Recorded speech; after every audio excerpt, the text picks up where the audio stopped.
ಇವ್ರನ್ನ Indian spider man ಅಂತಾನೆ ಕರೀತಾರೆ. ನೀವು ಸಿನಿಮಾಗಳಲ್ಲಿ ನೋಡ್ತಿರಲ್ಲ ಆ ಸ್ಪೈಡರ್ ಮ್ಯಾನ್ ಅಲ್ಲ, ರಿಯಲ್ ಲೈಫ್ ಸ್ಪೈಡರ್ ಮ್ಯಾನ್. 800 ಅಡಿ ಸ್ಟ್ರೈಟ್ ಇರುವಂತಹ ಬಂಡೆಗಳನ್ನ ಯಾವುದೇ ಸೇಫ್ಟಿ ಮೆಜರ್ಮೆಂಟ್ಸ್ ಇಲ್ಲದೆ, ಯಾವುದೇ ರೋಪ್ ಇಲ್ಲದೆ ಬರೇ ಕೈಯಲ್ಲಿನೇ ಹತ್ತುತ್ತಾರೆ. ಹೌದು, ಇವರು ನಮ್ಮ ಚಿತ್ರದುರ್ಗದ ಜ್ಯೋತಿರಾಜ್. ಬಟ್ ನಾವೆಲ್ಲ ಆಲ್ಮೋಸ್ಟ್ ಇವರನ್ನ ಕರೆಯೋದು ಕೋತಿರಾಜ್ ಅಂತ, ಅಂದ್ರೆ ಮಂಕಿ ಮ್ಯಾನ್ ಅಂತ. ಬದುಕನ್ನೇ ಬೇಡ ಅಂತ ಅನ್ಕೊಂಡಿದ್ ವ್ಯಕ್ತಿ ಇವತ್ತು ಇಡೀ ಪ್ರಪಂಚಕ್ಕೆ ನಂಬರ್ 1 ಫಾಸ್ಟ್ ಕ್ಲೈಂಬರ್. ಸಾಯೋಕೆ ಅಂತ ಕಲ್ಲು ಬಂಡೆನ ಹತ್ತಿದ್ರೆ ಆ ಬಂಡೆನೆ ಅವ್ರಿಗೆ ಬದುಕೋದಕ್ಕೆ ದಾರಿ ತೋರಿಸ್ಕೊಟ್ಟಿತ್ತು.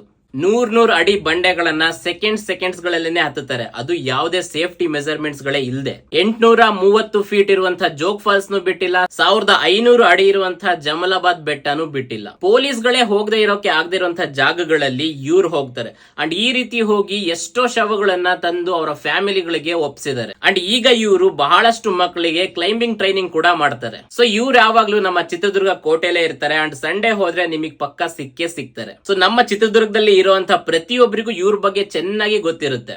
ಎಲ್ಲ ಕೊಟ್ಟು ಕರ್ನಾಟಕ ಕನ್ನಡಿಗ ನಾಯಿ ಹುಟ್ಲಿಲ್ಲ, ಆದ್ರೆ ಕನ್ನಡಿಗ ನಾಯಿ ಸಾಯ್ಬೇಕು ನನ್ನ ಕೊನೆ ಆಸೆ. ತಮಿಳ್ನಾಡಲ್ಲಿ ಹುಟ್ಟಿ ಇಲ್ಲಿಗೆ ಬಂದಿರುವಂತಹ ಇವರು ಕನ್ನಡಿಗನಾಗಿ ನಾನು ಹುಟ್ಟಿಲ್ಲ ಅಂದ್ರು ಕನ್ನಡಿಗನಾಗಿ ನಾನು ಸಾಯ್ಬೇಕು ಅಂತ ಹೇಳೋ ಇವ್ರ ಮೇಲೆ ನಮ್ಮ ಚಿತ್ರದುರ್ಗದವರಿಗೆ ಎಷ್ಟು ಹೆಮ್ಮೆ ಇರಬೇಕು ಅಂತ ಹೇಳಿ ಕಮೆಂಟ್ ಮೂಲಕ ತಿಳಿಸಿ. ಅಂಡ್ ಯಾರ್ಯಾರು ಆಲ್ರೆಡಿ ಕೋತಿರಾಜ್ ಅವ್ರನ್ನ ಮೀಟ್ ಮಾಡಿದೀರಾ, ಮಾತಾಡ್ಸಿದೀರಾ, ಕಮೆಂಟ್ ಮಾಡಿ. ಅಂಡ್ ಈ ವಿಡಿಯೋನ ಮ್ಯಾಕ್ಸಿಮಮ್ ಶೇರ್ ಮಾಡಿ ಅಂಡ್ ಅಕೌಂಟ್ ನ ಫಾಲೋ ಕೂಡ ಮಾಡ್ಕೊಳ್ಳಿ. Thank you.